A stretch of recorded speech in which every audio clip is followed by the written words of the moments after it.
সবাই কিন্তু স্টেডিয়ামে এসে খেলা উপভোগ করছে। সো এছাড়াও কুয়েতের বিভিন্ন পয়েন্টে বড় বড় স্ক্রিন লাগানো আছে, যেখানে সরাসরি খেলা সম্প্রচার করা হয়।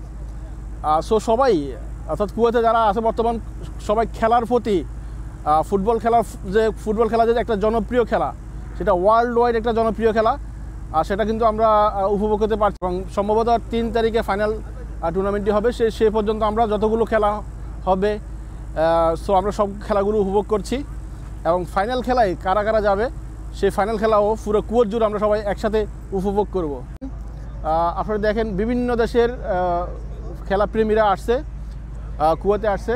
এদিকে দেখেন কুয়েত স্টেডিয়ামের, অর্থাৎ জাবের আল আহমদ ইন্টারন্যাশনাল স্টেডিয়ামের চারপাশে কিন্তু বিভিন্ন স্টল দেওয়া আছে, চা, কফি, স্যান্ডউইচের